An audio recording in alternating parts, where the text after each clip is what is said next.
বর্ষা এলে জলাবদ্ধতার চরম দুর্ভোগ নেমে আসে খুলনাবাসীর উপর। আর এভাবে চলছে বছরের পর বছর। বিভিন্ন সময় সিটি কর্পোরেশনের নানা প্রকল্প হাতে নিয়েছে ঠিকই, কিন্তু জলাবদ্ধতা থেকে মুক্তি মেলেনি নগরবাসীর।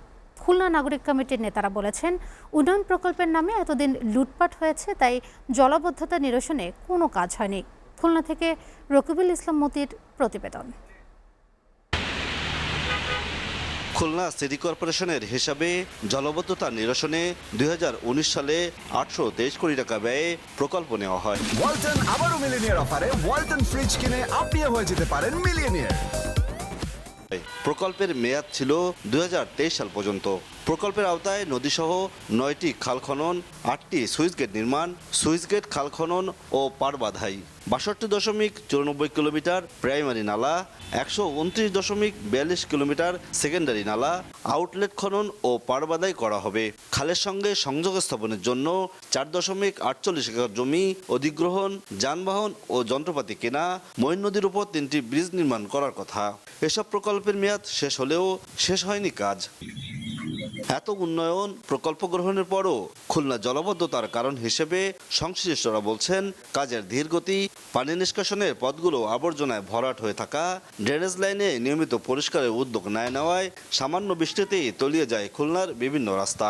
এ নিয়ে ক্ষোভ রয়েছে সাধারণ মানুষের মধ্যে। বৃষ্টির পানি এলে নামে না, খাল ভরা থাকে, পানি নামে না। আষাঢ় মাস আসলেই প্রায় 2-3 মাস যাবত পুরো তলানো থাকে, আমরা পানির তলে থাকি। খাল উন্মুক্ত আছে বা খোলা আছে একটাই, তাই এটার যে পরিবেশ, এটাতে তো পানি নামার কোনো সিস্টেম নেই। প্রভাবশালীদের দখলদারিত্ব এবং দায়িত্বশীলদের ব্যর্থতায় জলাবদ্ধতার মূল কারণ।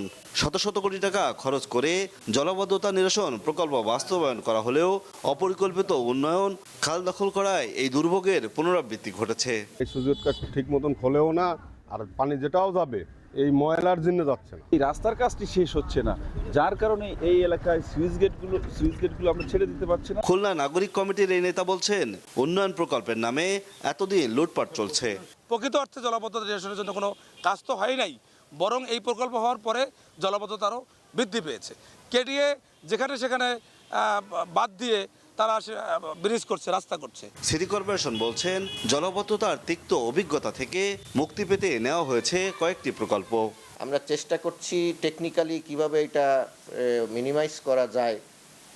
যদি এই 2টা পাম্প হাউস অ্যাটলিস্ট বসে যায়, সেক্ষেত্রেও অনেকটা দূর হবে আমাদের জলাবদ্ধতার বিষয়টা, বিশেষ করে খুলনা শহরে।